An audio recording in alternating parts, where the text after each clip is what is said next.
Broadcasting live from the Capital OTB studios, this is Racing Across America with Seth Merrow.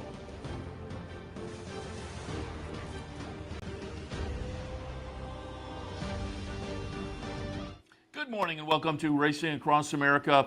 I am Seth Merrow on this Sunday morning. Thanks for joining us. Do want to alert you of some of the promos coming up. You saw just before we went on the air, there is a Breeders' Cup reservation promo that'll get you as well a commemorative glass if you sign up and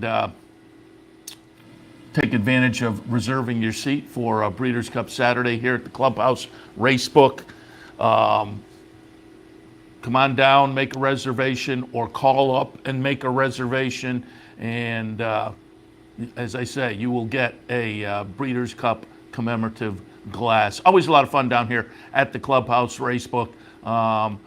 Good crowd, and it's fun on a big day like that to have a crowd and just have some fun and, you know, match your picks with the other folks and just enjoy the day with a nice crowd. And so, again, reserve your seat for Breeders' Cup Saturday here at the Clubhouse Racebook, 711 Central Avenue in Albany. Also, same location today. Come on down to the Racebook, and I have a bankroll this afternoon, $300 bankroll. If you come on down, put your name in the hat. We will randomly select the bankroll team this afternoon, and I'll play all afternoon with the bankroll. Probably looking at some Belmont Aqueduct and some Keeneland.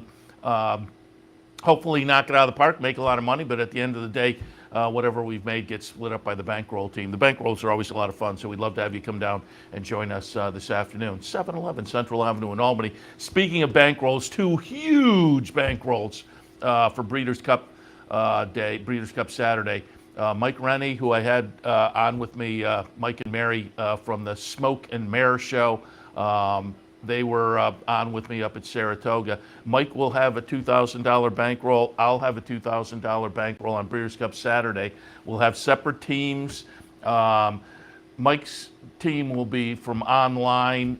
You can email starting tomorrow, I believe. Yeah, the sign-ups will start on the 17th. So that starts tomorrow. Send an email to marketingmail@capitalotb.com with your name, account number, and put BC Bankroll in the subject line. And that's for the online team. I'll have a team down here. I'll be live that day here at the clubhouse. And if you come in, you can put your name in the hat and potentially get on the team here. But we'll each have a couple $1,000s to play on Breeders' Cup Saturday. It should be a lot of fun. So keep that in mind. Sign-ups starting tomorrow for the online version of that.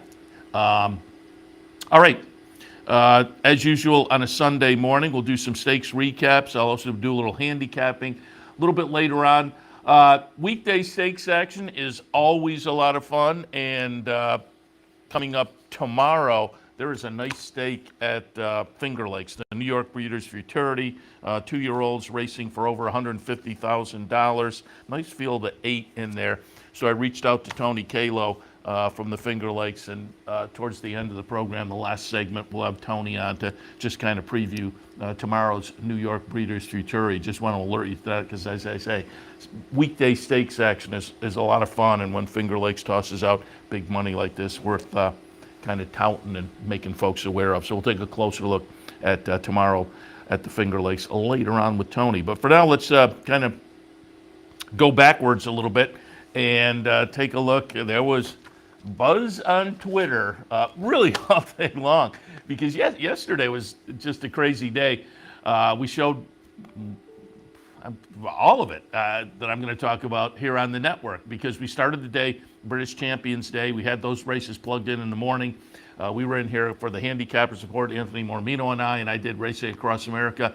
Few of the races were in the midst of that, and we went to those races. I had Dick Powell on yesterday kind of previewing the QE2. We had 2 QE2s, one over at Ascot and one at Keeneland yesterday. But we looked with Dick at the Ascot version and also the Champion Stakes yesterday and watched those here on the network. And then in the afternoon, we had Joe Clancy on in the morning because Far Hills had their big jump day, which I've seen some pictures and I saw some video yesterday. And Joe laid it out. They can get they can estimate 40,000 there, tailgating, and Joe said the spots they have reserved for the tailgating get passed down in wills. And looking at the crowd yesterday, it looked like a fabulous crowd on a great day, and it was highlighted by the Grade 1 Grand National with, eclipse implications perhaps. Snap Decision was in there.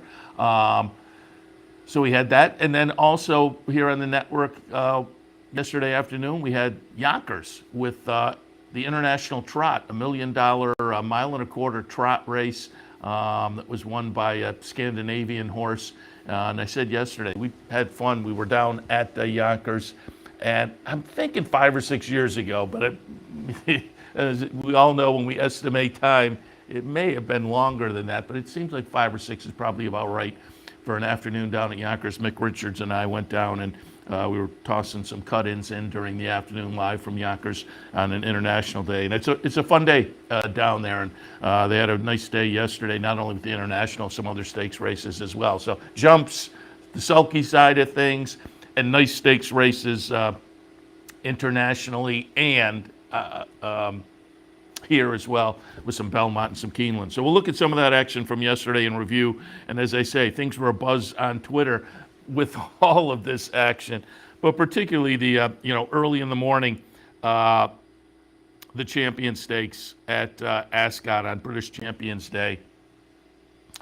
Baid, the undefeated star, came into the race 10 for 10, and this was going to be his final race. And Baid is going to be the number 2 horse here, and just doesn't seem to get it going in the stretch. Baid in the royal blue and the striped cap. You can see him sitting behind the top flight there, and the announcer said, "Oh, is he going to find some room?" And then he gets there, and you can see now it's open sailing, and he just cannot get going. And you keep thinking, well, he's going to get in gear any second, go buy these because he's Baid. But no, it winds up to be Bay Bridge getting it done with a nice effort. A Dayar, who looked potentially to be an upsetter, runs second, and My Prospero third. Baid runs fourth. Very disappointing effort for the career finale for the otherwise undefeated runner. From follow-ups I read in some of the British press, the air came out of the place. The place kind of went dead silent. And we have seen those situations here in the United States too, where the crowd is not only expecting something, but rooting for something to happen, and it doesn't. And it's just the life goes out of the place. And that's the way they described it yesterday at Ascot. Subsequently, the connections, there was skepticism, in some of the things I read, Twitter, but the connection said it just didn't like the ground, and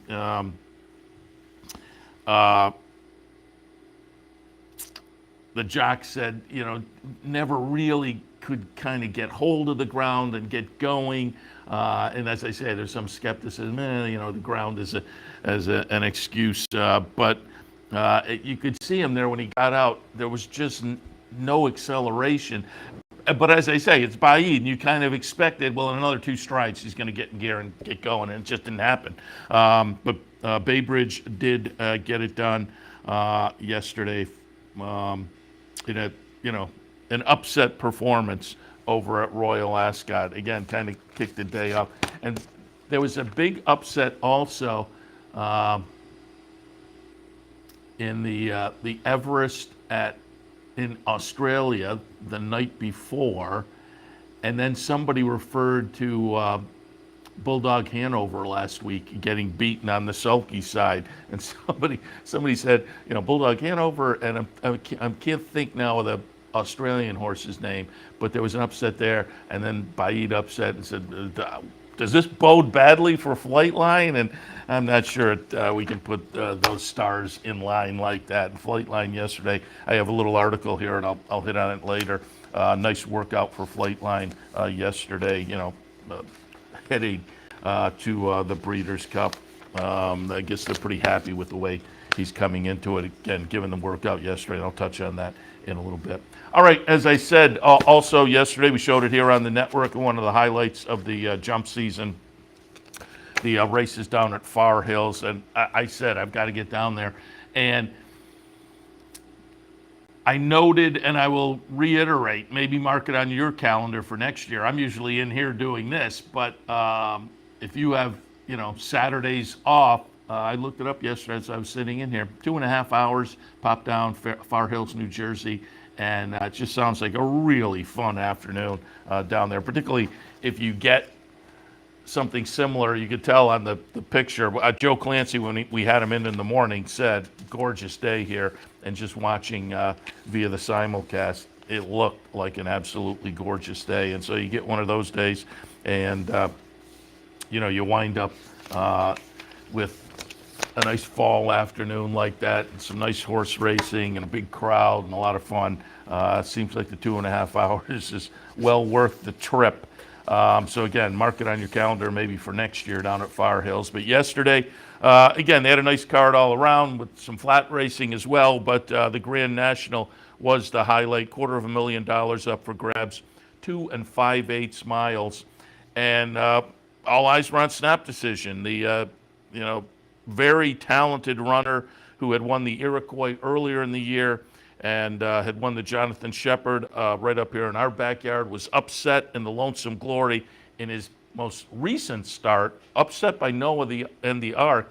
That one's going to wind up second, but you can see winning here, it's Hewick, the Ireland invader. Noah and the Ark runs second, and a pretty good second. But Snap Decision, very disappointing in here, running, just looking at the chart, runs sixth in the field of 9 as the 6-5 favorite. So Snap Decision disappoints a little bit in his last couple of starts. Now, with the Grade 1 victory in the Shepherd, the Grade 1 victory in the Iroquois, maybe it's enough for him to get that Eclipse Award, because I don't think Hewick, with just the victory here, is going to get enough support. I would think Snap Decision probably has enough to get the Eclipse, but it, again, with the ending the season the way he did with the two a little bit disappointing finishes, maybe puts that into question. I'm just not sure which other direction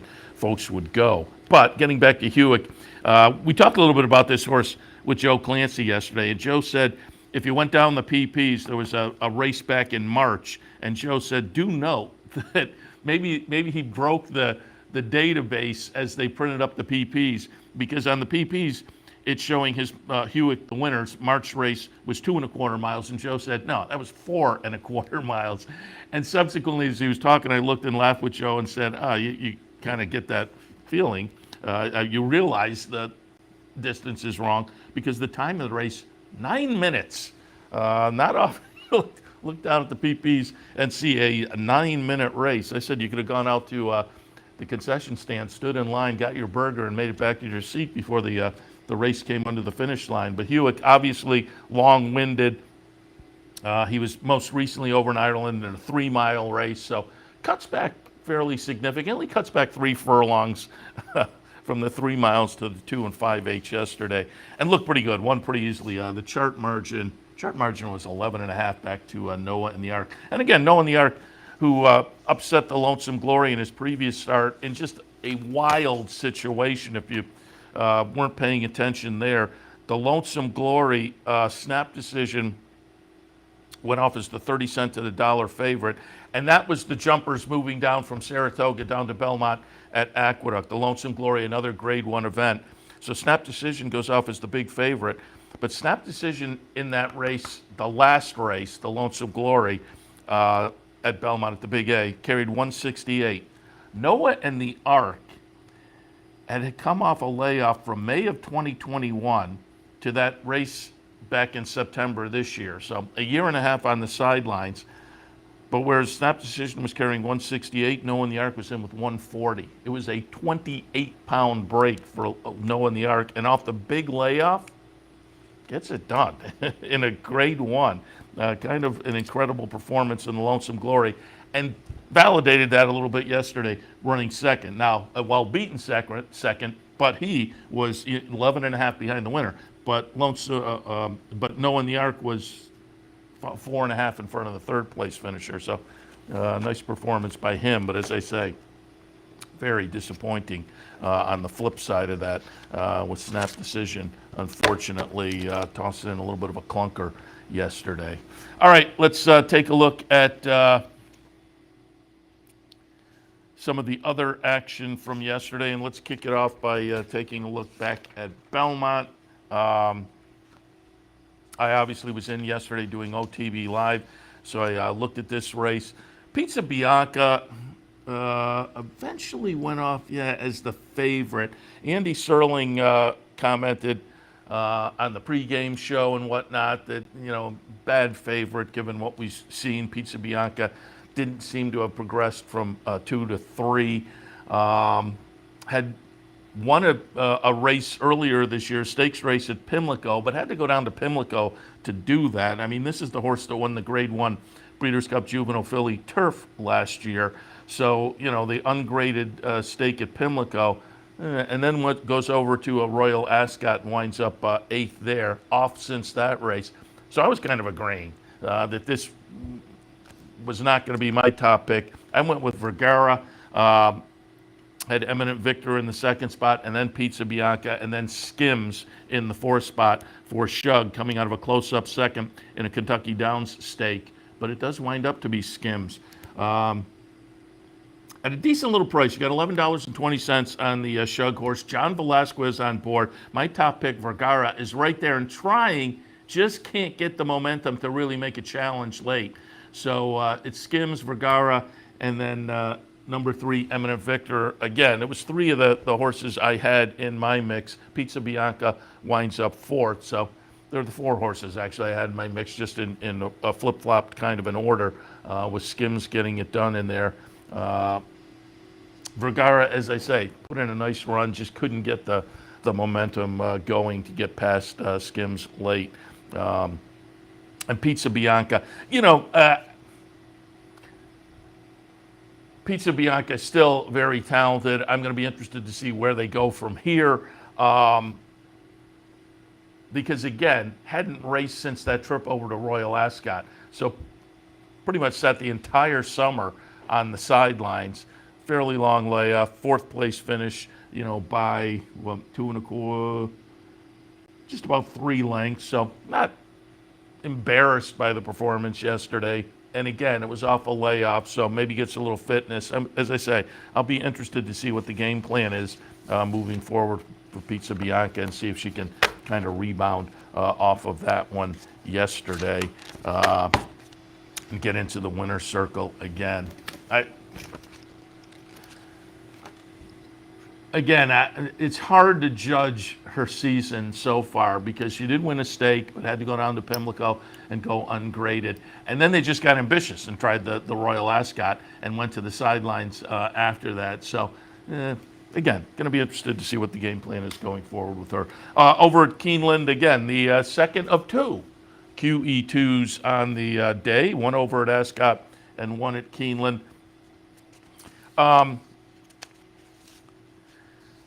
I like McCulloch coming out of the 3-year-old Phillies Turf Series in New York. They had the race down at Belmont and the race at Saratoga, and then the race Belmont at Aqueduct for not only the boys, but they also had the Phillies version. And McCulloch had a couple of wins, bookending a 2nd place finish in that series.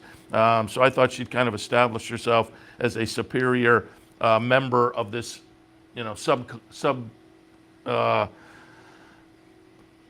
group of 3-year-old fillies on the turf. So I went in her direction, but I said Gina Romantica is the other Chad Brown horse, the Peter Brandt horse, and Gina Romantica looked very good in the stretch here, getting it done. Gina Romantica is the number 2 horse, McCulloch the number 6. And McCulloch gets going, but you see that Gina Romantica just got the jump and got her momentum going a little bit earlier. Gina Romantica is going to get up. For a while, it looked like she was only going to get 3rd, but right at the wire gets her head up. So it's a Chad Brown exacta in there. And you got a decent price on, the quote-unquote other Chad Brown. McCulloch went off at 4 to 5, but you got $11 and change for Gina Romantica. And you got $19 on the Chad Brown exacta, the Chad Zacta.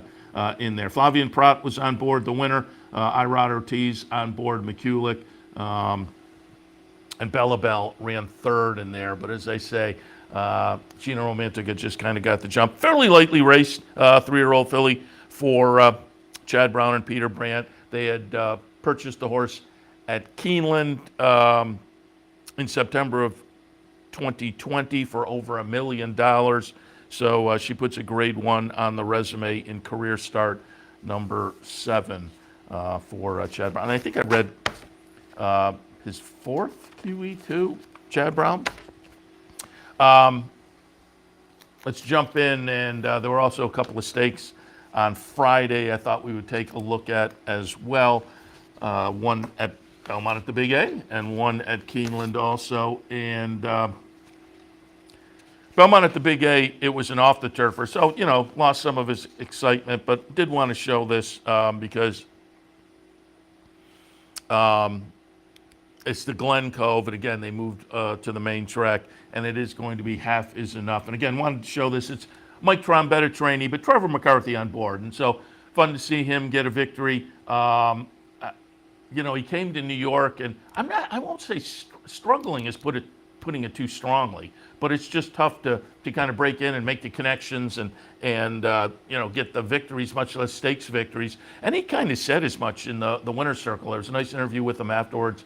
I think Maggie Wolfendale was conducting, but he was holding his daughter, very cute. Of course, he's married to one of the Davis family, and as I say, he was saying as much.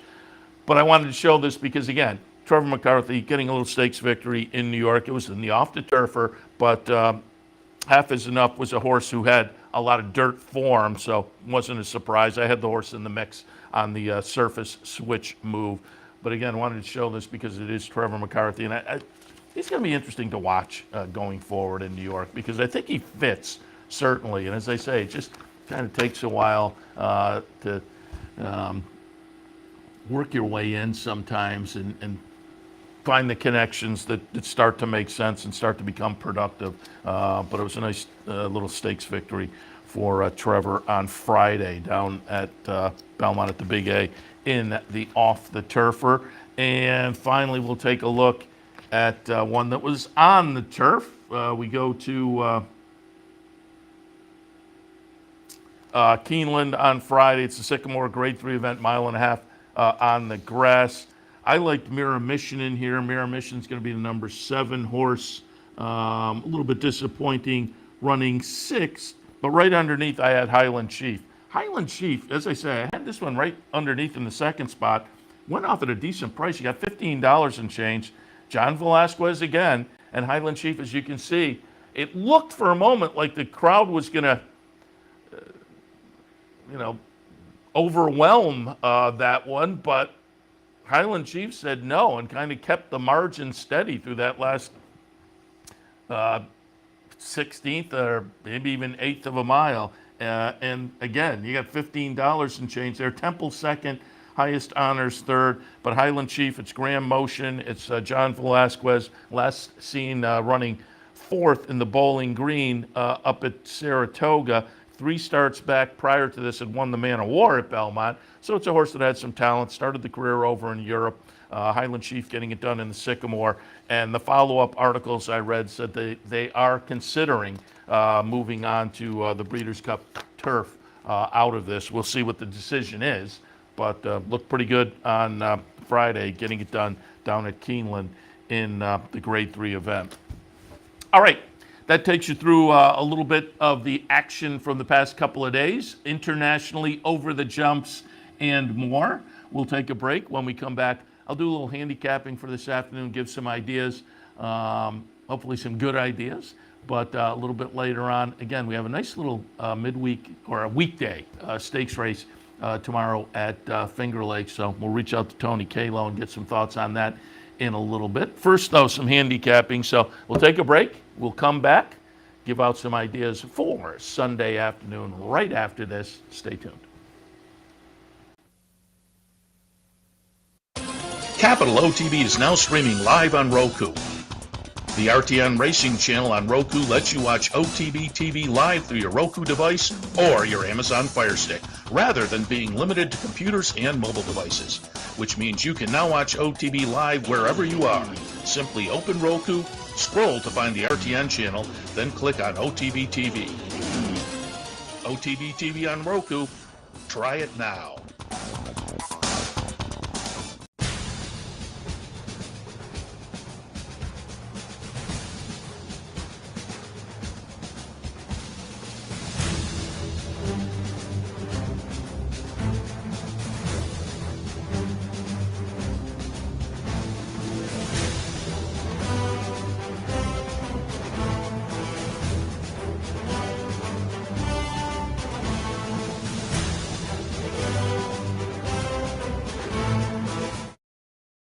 No matter where in the world you are, the excitement of wagering on horse racing is just a click away.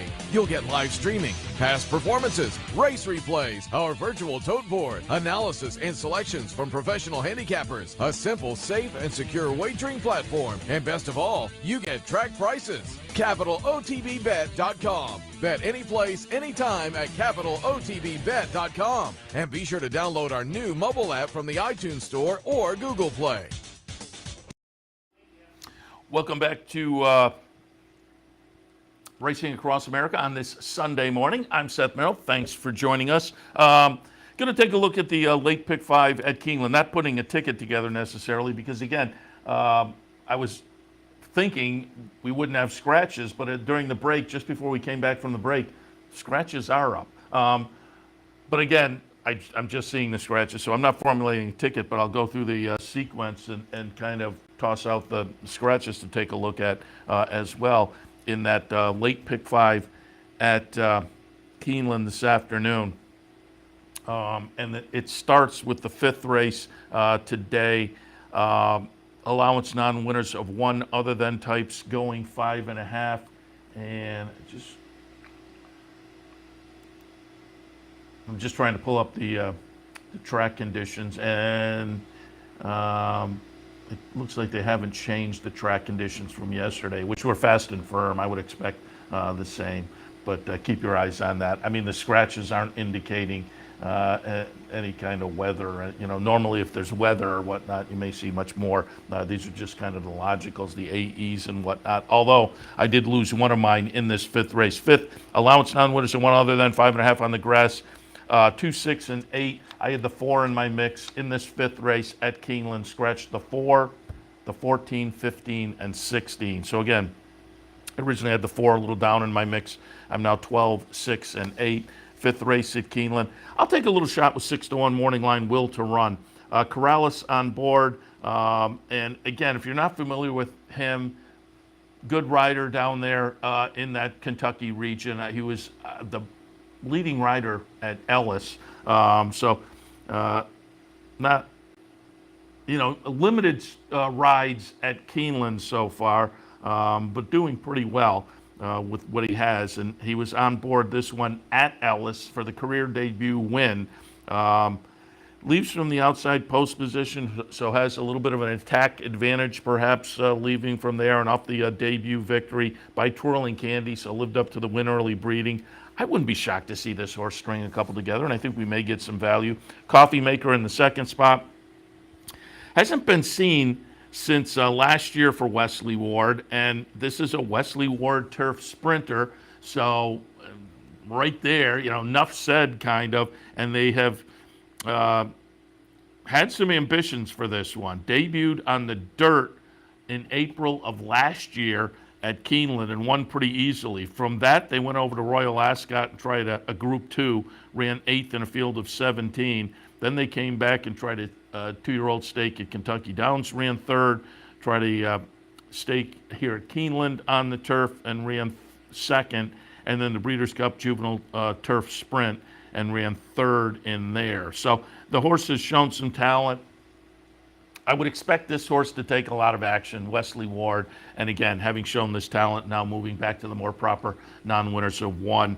I just, a little bit off the layoff, I was willing to, have the horse right underneath, but I was willing to take a shot with another, in another direction on top. Badge Ball in the 3rd spot, 4 starts so far, for Greg Foley. They've all been on the dirt.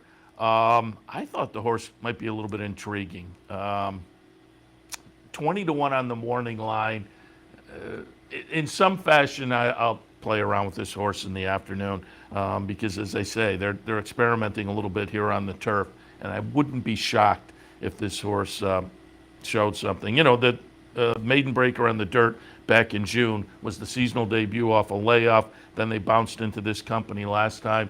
I always say sometimes it takes a start or two to figure the next level up, and then you change it up a little bit, and maybe you get that improvement in the change up as well. Badge ball seems interesting in here. So for me, in the 5th at Keeneland, 12, 6, and 8. Race number 6 at Keeneland, we are at this point taking out the AEs, 13 and 14. That doesn't affect me. 6th race at Keeneland. 2-year-old fillies going about 7 furlongs, maiden specials. I have it 5, 1, 7, and 10. I thought the 11 was playable as well. Mike Maker has Roman Goddess, the 11, 15 to 1 on the morning line. If you get a price and it's flirting with getting in my mix, I at least like to toss it out there. Price or not, if one kind of, I could have put this one and I didn't, because if somebody else is out there handicapping, I want to acknowledge, I will not argue if you're using number 11 in here. But again, for me, 5, 1, 7, and 10. Positano Sunset off a career debut that I thought was promising for Ian Wilkes. Over at Churchill, middle of September, showed some early speed, then faded a little bit. That seems like the kind of race you can move forward from. By Golden Sense, there's some win early breeding there. And so with the one under the belt, experience counts. Positano Sunset on top. Second slot, we'll go with Penny Arcade. First-time starter from Brad Cox. Again, there's a little bit of breeding here, perhaps. It's Brad Cox with Gary and Mary West. So there are certainly potent connections, and you're getting a price on this one. With these connections, the price becomes kind of attractive. We'll see if the price holds up. Ghostly Girl in the 3rd spot. Just missed in debut for Ken McPeak. Given that, horse has to be considered in here, certainly. And I'm just looking at morning line favorite. I mean, I'll be interested to see how the odds shake out in this race. Moral Turpitude also gets a look for me from Mark Cassidy. Just seems like working fairly steadily and decently for the career debut, and you're getting a price there. So a few of these, I think, have the potential to be interesting. It's a fun race. There's a Pletcher runner in here that I left out that I may regret leaving out, Julia Shining, but I think it's a fun event in the 6th at Keeneland. 5, 1, 7, and 10. Race number 7 at Keeneland. And once again, we are losing, I believe, only the AEs. Yeah, 13, 14, and 15. They are the AEs. They're out of this 7th at this stage. This is stakes action in the 7th. The Grade 3 Franklin. Fillies and mares going 5.5 on the grass. I'm 6, 11, 8, and 10. I put Twilight Gleaming on top. Goes out 4, Wesley Ward. Wesley Ward and Stone Street. Turf Sprinter for Wesley Ward. Another one that has shown plenty of talent, as evidenced by the 8 exacta finishes in 8 starts record. Over $750,000 in the bank. In 8 starts, 5 wins in 3 seconds. Comes out of a late July stakes race at Del Mar that the horse won. So a little bit of a layoff. The workouts aren't really indicating anything other than the horse has been working. I mean, they aren't blazing or that don't jump off the page necessarily, but the horse has been working. John Velasquez will hop on board this afternoon. But again, it's Wesley Ward, a talented stakes quality, stakes winning, turf sprinting filly. Makes sense. I'll put that one on top. Second slot, Brooke Marie, going out for Eddie Canale. 2 starts back at Ellis, ran second. Followed that up with the 4th place finish at Kentucky Downs. Number-wise, they were similar. And Kentucky Downs is just a little bit quirky. Finished behind Campanelle that day at Kentucky Downs. I don't think there's any shame in that race, despite it being a fourth place finish. I think this horse, if you look down the page and look at the numbers and everything, I think the horse is pretty consistent as to the type of race she will fire. 10 times in the exacta in 18 starts, and I think is going to be a solid fit with this group this afternoon. Luis Saez on board, and then in the third spot, going to go to the number 8, Bout Time. Fairly lightly raced. 4-year-old with only 6 career starts. 3 of those have been wins. Tossed in a little bit of a clunker last time up at Saratoga. Cherie DeVoe trainee, though, had won a stakes race at Monmouth in the prior start, had won a nice little allowance at Churchill prior to that. So I think the races 2 and 3 back are definitely good enough. And given that, I'm going to kind of draw a line through the race up at Saratoga and look at that as a little more of an aberration and see if we can get back to what we were showing beforehand. And if we do, I think this horse, again, is going to fit with this group in here this afternoon. Change in control, also a little bit interesting for Michelle Lovell. Tried the Presque Isle Masters last time. That was on the synthetic. I think this horse will very much appreciate the return to turf. And given the races this horse typically fires, this horse I may regret having this horse down in the 4th spot. I think this horse is very, very playable, albeit in a very competitive race. I think you can kind of point in a number of different directions beyond the ones I've looked at. But in the 7th at Keeneland for me, 6, 11, 8, and 10. Race number 8 today, optional claimer, non-winners and 2 other than about 7 furlongs. There are no scratches at this point in here. Hidden Scroll, if you don't remember this one, this is a horse that kind of started the career brilliantly and was one of those that, this is going to be a very special horse, and then never quite lived up to it. Would occasionally maybe rebound to something like that. But this horse debuted January of 2019 down at Gulfstream with a 104 buyer win. And so again, there was all kinds of, this is going to be a special one. And as they say, just kind of hasn't lived up to it. 4 wins in 14 starts. And, the last few have not been stellar particularly. So I'm not using this one. I'm just mentioning it because, again, there was at the beginning of the career, you may look at this and in the back of your mind, Hidden Scroll, and yes, there was some buzz. But I'm in this 8th race at Keeneland, 3, 7, 8, and 5. Run Classic on top. Brett Calhoun runner, 2 for 4 with a 2nd place finish so far. So lightly raced, but not only that, most of the starts were early 2021.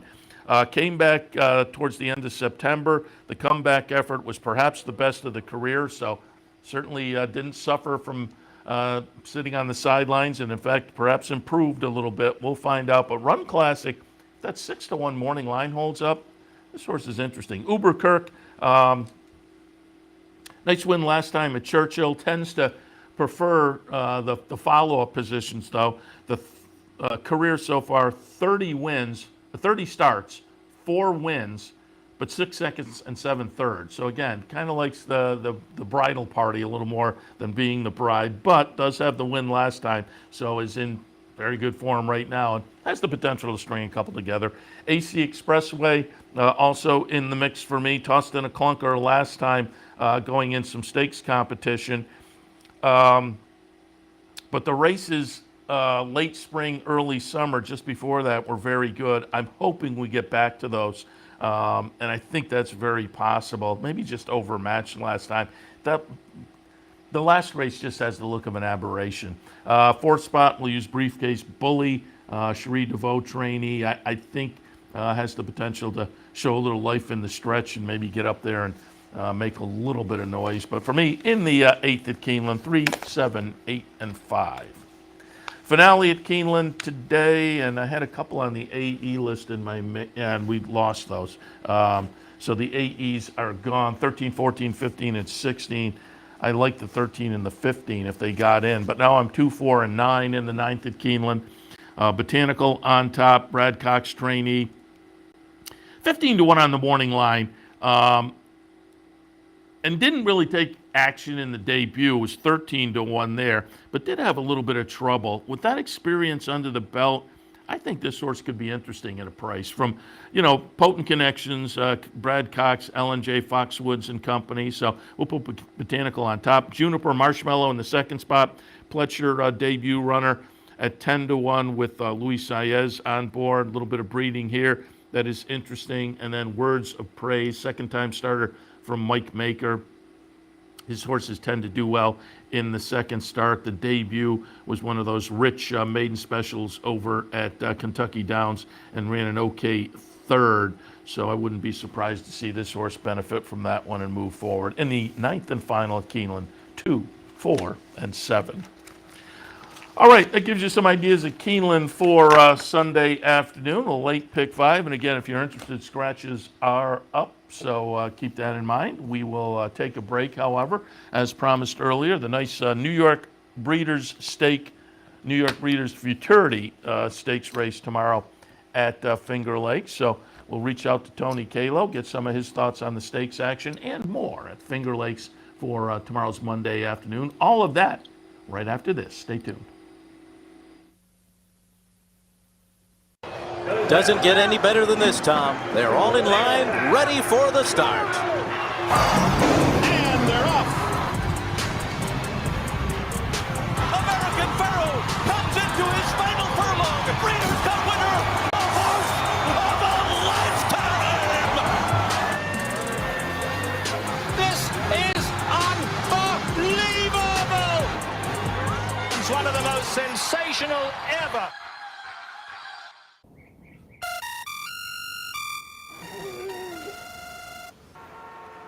Come on. I want sales reports on my desk by Monday. Whoops. My bad. Love racing? RTN brings you every live simulcast on your home television, plus live video streaming and race replays on your PC and mobile devices. To order, visit rtn.tv. RTN, a breed apart. Birdstone is an outside front. They're coming down to the finish. Can Smarty Jones hold on? Here comes Birdstone. Birdstone surges past. Birdstone wins the Belmont Stakes. In front, but here comes High Chaparral. High Chaparral, the defending champ, to take it to Bob. These two arch rivals head to head with Joe Hart bearing down on them. It's going to be a three-horse photo finish in the turn. Here's the wire. Photo finish.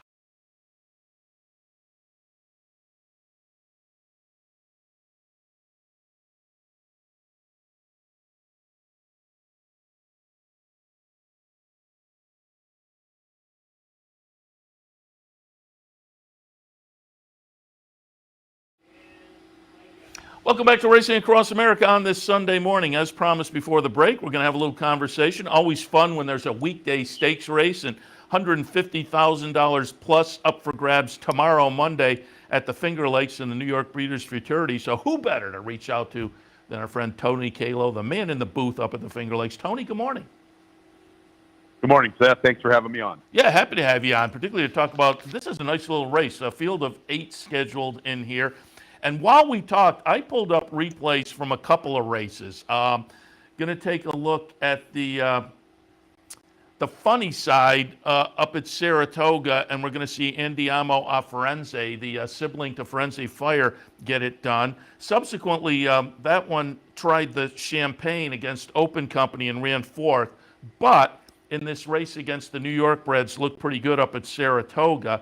And then I also called up the replay. We had you on to talk about that stakes race back on September 26th. And, we were talking about Acoustic Avenue for Christophe Clement. That one is going to get it done pretty easily at 5 cents to the dollar on the odds. They look very, very tough tomorrow, but it's a fun field. You have Jose Ortiz coming in for a ride scheduled, and Jose Lezcano as well. It looks like a fun Monday afternoon schedule up at the Finger Lakes. What are your thoughts on the Breeders' Futurity? Yeah, looks like a pretty good race on paper. A lot of times with the Futurity, we get a small field and an overwhelming favorite. And Andiamo a Firenze, I assume is going to be the short price favorite. Yeah. But Acoustic Ave, he's got the run over the course, winning the Aspirant. He's going to try to turn the tables on Andiamo Forense. So it's shaping up to be one cool race. We've got the filly along the rail, Stonewall Star. I haven't watched her replays yet, but on paper she looks very talented. And we've got some nice little local horses that, it'll be hard for them to probably step up and win the top prize, but if they could give a good account of themselves, that would be pretty cool. Yeah, and you get a piece of $158,000. That's a nice afternoon. But as you say, the filly on the rail, that's the Jose Ortiz. He'll come in and hop on board for Horacio De Paz. And you would have to think Acoustic Avenue benefits a little bit from the run over the track, and Andiamo Forense with the fourth in the Champagne. Maybe you can make an argument there that he now comes in off a loss. I'm going to be interested to see how the odds shake out in here. I think he probably does, coming out of the Open Company Champagne, get the support from the betting public. But we just watched it. That was a nice win up there for Acoustic Avenue. Yeah, he looked sensational. He really ran big. He was pressed early by Golden Them Hills and discouraged that runner, put him away, and opened up. Didn't give anybody any hope once they turned for home. This little guy really ran a big race. The one thing that I'm looking at for him that's pretty intriguing is Andiamo Forense.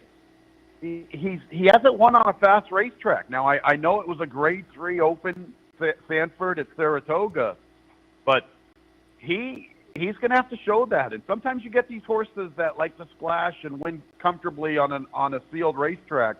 At least Acoustic Ave has won on a fast racetrack. One of his better scores when he won by 7 1/4 graduating. Yeah, that's interesting. As you mentioned that, that is a little bit interesting. And so that adds another little wrinkle to the puzzle. I'll mention another horse, and I should mention Acoustic Avenue. Manny Franco is going to be upstate for the ride there. But I'll also toss out Charlie Baker. Brings in a debut runner, potentially. I like that he's rolling the dice a little bit. Yeah, that's pretty intriguing. I have the utmost respect for Charlie. He does a great job. And Francis Paulangeli, he's been a big supporter at Finger Lakes ever since I arrived here in 2008.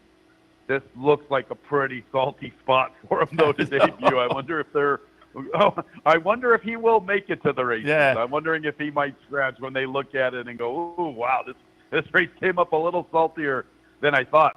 Another thing about Andiamo Forense, boy, I sure hope I can say his name better tomorrow than I am right now. Andiamo Forense. Let's go to Florence. Apparently, that's what it means. Oh, Seth. okay. Yeah, I Googled it. I was wondering, let's go to Florence. So, his maiden victory was 5.5 furlongs, and he wins 6.5. So, he looks like he should get a beautiful trip. You figure Acoustic Ave is probably going to the front along the inside. Will Golden Them Hills soften him up enough so Andiamo Forense can come and get him, stalking smartly from his outside? Will the filly show lots of speed? It's going to be very intriguing. It's going to be intriguing how the race develops, but looking forward to it. Like I said, in years past, we usually have one standout, and to have two really, really nice 2-year-olds, I'm hoping we get a pretty good thrill in the stretch. Hope we get a good stretch showdown for the big race. Yeah, I agree. I think it's a nice field. As you say, there's the two that obviously stand out, but the filly being lightly raced and that they elect to come here, that one's interesting. And Jose Ortiz potentially in for the ride. And then on the outside, the two locals who ran second and third in the Aspirant, I think are kind of fun as well. And if the debut runner shows up for Charlie Baker, that adds some intrigue. It's fun. As I say, a weekday stakes race, a lot of fun. So I wanted to tout that a little bit. But I'll throw in another horse too, Seth. The 2-horse Mashindi. Go watch this horse's replay. This was a good run. I know the final time's not that impressive, but they went slow, 23-1, 47-4, and this horse made a 5.5 lengths. Never easy to close into a soft pace. This horse was impressive in his debut. Now, this is a much difficult assignment, but I like what I saw from that guy. But he is coming back quick, and this is a salty spot as mentioned. Jackie Davis on board, so we had her on with us up at Saratoga. I always like to root for her. And speaking of that, I was going down the Finger Lakes Twitter feed yesterday, the day before. Tammy Piermarini had a victory the other day, and they put up her career victory total. And man, you talk about a nice career, and it's kind of fun to see her up there at Finger Lakes as well. The New England Hall of Famer, Yeah. Tammy Piermarini. She's been doing it for quite some time. She was winning races when I was calling it Bay Meadows. That's how old both of us are. Yeah, it was. When I looked at the career total, I thought, good for her. We talked a little bit. She had an $84 winner the other day too, Majestic Sky. I picked the horse last time he raced, and I didn't have the guts to come back with him again. He was the last horse I talked about leading up to the gate. And when he crossed the wire at $84, I'm like, come on. I had so many horses win on my stable mail this week. I had so many horses last week at Finger Lakes that I've been supporting all season, and I jumped off everybody, and then I go into a slump. Look at me. What a knucklehead. We have all been there. We can all relate to that. The Seth off is an angle as well, believe me. We were talking a little bit during the break, and you had a couple of other ideas for tomorrow if people are kind of playing along and playing some of the pick bets or whatever. And we'll start out in race number 3 on Monday afternoon. Maiden Special 2-year-olds going 1.40 miles. What did you see in the third tomorrow? Well, there's a couple horses in there that I'm pretty fond of. No value whatsoever. 8 Allure of Money showed a very good debut run. Actually looked like he was going to win opening up, and I thought he was going to hit the lead and open up, and it just never happened. He was a little green. He kind of was lugging in a little bit. They're going to stretch him out of a Shackelford mare. I like what I saw from him, especially considering his trainer, Michael S. Ferraro. He's excellent on stretch outs, and of course usually has plenty of foundation for debuting. Now gets to make his second career start. I thought Hutch also is a good runner. In fact, here we go again with my angle. I picked Hutch last time, so he'll probably run big. Those two I would key on to start our pick six. Like I said, not a lot of value, but both of them look very, very solid. Yeah, if you can make stuff work in the pick, that gets you potentially a little bit of value. Race number 4. This is something you don't see too often, particularly at a lower level. $5,000 non-winners of 4 lifetime types, and they'll go 3/4 of a mile. Your thoughts on the 4th? Well, we have to do our conditions here at Finger Lakes. We have a lot of conditions. A lot of credit to our racing secretary, Jerry Richards. He's come in. He's utilized the B. This is just a straight N4L, but he has written many conditions. Non-winners of a race in 2 months, non-winners of a race in 6 months, non-winners of 4 races. Whatever he can come up with to get him going, he does. I thought Syncope looked incredible winning. If you go watch this horse's last run, I encourage fans to go watch the replay. It was a good victory. The Damn Mrs. Rabbit was a nice one. She's thrown some good runners. It's taken Syncope quite a bit of time to come into himself. The blinkers have been off. He's never been racing with LASIK. His last victory, boy, he was all dressed up in Sunday's best, and once he found room, he exploded and made quite an impression on me. I actually thought they might try to step him up, but they're going for the W. They're going for the money run, no question about it. Syncope looked really good winning. I would have to give him a big thumbs up tomorrow. You know, as you were talking about the conditions, was it you guys? Was it Finger Lakes? When I'm in doing the handicapping show in the afternoons, and on Wednesdays I'm looking at some Finger Lakes. Was it last Wednesday? Was it you guys that had the condition, which I kind of liked? It was for trainers that hadn't won more than 1 or 2 races at the meet. It's been a condition here at Finger. It's a Finger Lakes tradition. I've never seen it before anywhere until I got here, and they do this once we get to October. Yeah. Sometimes in September. In years past, it was trainers that had not won a race at time of entry. This year, they bumped it up to 2. So, hey, anything we can do to help the little guy, because the sport is so tough, and the little guy's getting run out of the business. It's hard to make a living. It's hard to compete against the bigger outfits with the better horses, and with the jams, the way people claim horses in jam. It's a cool condition, and it's awesome for our smaller outfits, no question about it. Yeah, like I say, I totally agree, and I wasn't sure whether it was you guys or not. I couldn't remember, but as I talked about the race that afternoon, I said it was a nice condition. It made for a kind of a fun, competitive race, and as you say, it got somebody to the winner's circle and got them the winner's share. And I'm with you. I thought it was a fun condition. All right, also had some ideas. We had a trainer, Victor Dean, the Marlboro man. He's got the greatest mustache you've ever seen in your life, and he ran 1-2 in the race. It was pretty cool. Oh, nice. Yeah, very. That's great. And you got to respect. You have to respect the guy that's got the Colt 45 sign outside on his shed, outside of his stable. I remember when he first hung that up there. I'm like, look at you, Colt 45, taking me back to my youth. Very good. I like that. Now we'll have to watch for him. All right. You also. I gave him the great call. I gave him the great call. Victor Dean, let's crack open that Colt 45. Oh, I remember that. I didn't get the reference, but that's great. I like that. Very good. I remember the call. There's a method. There's a method to my madness. I was trying to put it all together. I'm looking at the breeding and whatnot. No, now very good. I like that. Very good. You also had some thoughts tomorrow in the 5th race, maiden specials. These are 3-year-olds and up. They'll go 8.5 furlongs. What did you see in the 5th? Well, I'm going to say this right now, Seth. We need to give a big shout out to John Buckley. I don't know if people are noticing, but John Buckley is having the best season he's ever had since I've been here at Finger Lakes. He is on the heels of tackling Chris Engelhardt for our top trainer. Going into last week, he was like 4 wins behind. He has more starters than Chris. He was 4 wins behind. He had a big week again last week. What a Cinderella story it would be if John Buckley could win our training title. With the backing of Windy Lee Farm and other outfits, he is doing an incredible job. And if you don't know, now you know, fans. John Buckley, hats off to you, brother. What a tremendous season. He's got the one, McLyrical. This horse made a nice debut run at Finger Lakes on the 13th of September. Had 3 races prior to that, but his initial run at Finger Lakes was very, very solid. He came from off the pace. They stretched him out, and he did everything but get to the wire in time. All he has to do is repeat that most recent race, and they're all playing second fiddle. He draws the rail. He's the horse to beat. I've been backing North Coast all season. Going to give him a strong endorsement.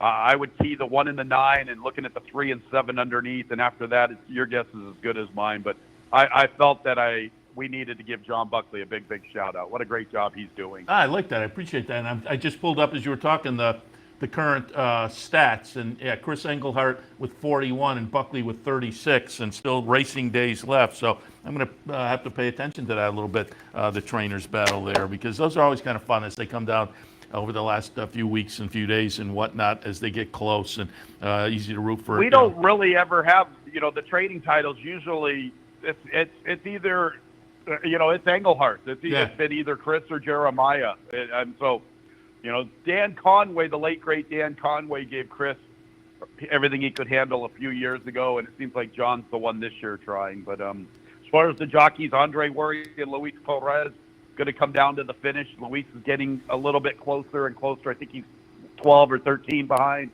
So pretty cool stuff. And we got like another month left, right?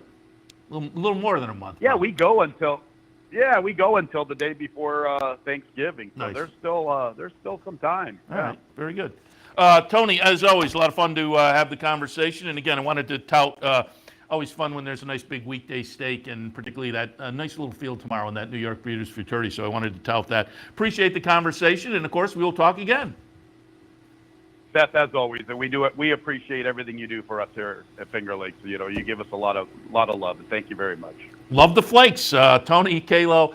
You hear them up in the booth, and tomorrow again, nice stakes action on the Monday card. I'm going to wrap it up for this edition. I did mention though, I pulled up the article of the Flightline workout, and I just wanted to touch on that. Brad Free wrote about it. Flightline was out there yesterday morning at Santa Anita, and it was described as he was out.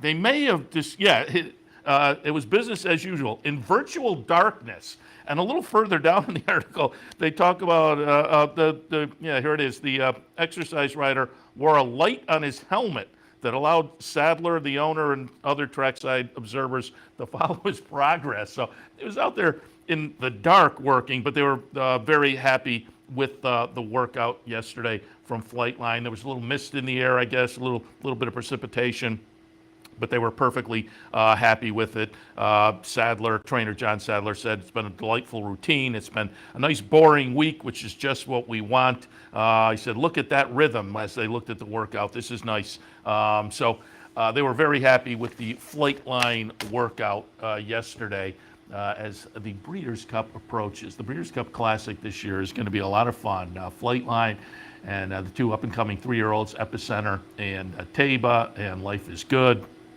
Really looking forward to it. And the Breeders' Cup always start to finish is intriguing. But that Classic that puts the exclamation point on the weekend, shaping up to be a lot of fun this year. All right, I'm going to wrap it up as noted, but I will remind you once again, don't forget you can reserve a Breeders' Cup seat. Give us a call or stop down at the Clubhouse Racebook and reserve your seat for Breeders' Cup Saturday. Should be a lot of fun. Expect, as usual, a big crowd down here, and it's a lot of fun. If you do reserve a seat, you get a commemorative glass. So reserve your seat today for the upcoming Breeders' Cup. Don't forget, starting tomorrow, you can put your name in the hat to potentially get on a Breeders' Cup bankroll team. We have two really big bankrolls. Mike Rennie will have one. I will have another one. We'll each have a couple $1,000s. Mike's will be online entries. Starting tomorrow, you can send an email to marketingmail@capitalotb.com with your name, account number, and put BC Bankroll in the subject line. My bankroll team will be here live at the clubhouse on that Breeders' Cup Saturday. You'll be able to put your name in the hat that day to potentially get on the team. And we have a huge chunk of cash, a couple $1,000s to play on behalf of the bankroll team, each of us. So it should be a lot of fun. And then there's kind of a head-to-head battle too. Whichever team makes the most money, those players will each get an extra $25. So it should be fun. It should be a fun Saturday with the big bankroll. So keep in mind, the online version kicks off their signups tomorrow, Monday. Speaking of bankrolls, I will once again invite you to come down and join us here this afternoon at the Clubhouse Racebook. I will have a $300 bankroll. Not quite the $2,000, but $300 is enough to make a little damage and have some fun. So if you come down to the Racebook this afternoon, you put your name in the hat. We will select a team during the afternoon. I will play on behalf of them, probably concentrating a little bit Belmont Aqueduct and Keeneland, and hopefully make a nice chunk of change for the bankroll team on this Sunday afternoon. Should be a lot of fun. You're invited to participate. Come on down, 711 Central Avenue in Albany. And don't forget, during the NFL season, we have all the games on the screens down here as well. So you can enjoy football and racing this afternoon at the Clubhouse Racebook, and maybe get a little extra dough by landing on the bankroll team. That's all, again, this afternoon, 711 Central Avenue in Albany. All right, I'm going to wrap it up. I'm going to start studying so I can have some good thoughts for the bankroll team this afternoon. I'll be out in front probably starting around 12:30 or so, and then we'll kick off the bankroll team in and around that vicinity and go throughout the afternoon. So it should be a lot of fun. But since I'm out there will not be OTB Live this afternoon. I will be out in the front portion of the Clubhouse Racebook with the bankroll team. But it should be a lot of fun, as I say. Either way, whether you're here with us or if you're playing via your Capital OTB bet account and watching on the network, should be a fun afternoon, fun Sunday afternoon here playing the horses. All right, I'm going to wrap it up for the Sunday edition of Racing Across America. I always appreciate your tuning in. Have a lot of fun this afternoon. Again, we'd love to see you here at the Racebook. If you'd like to come, join us on this Sunday afternoon. Otherwise, good luck. We'll see you next time.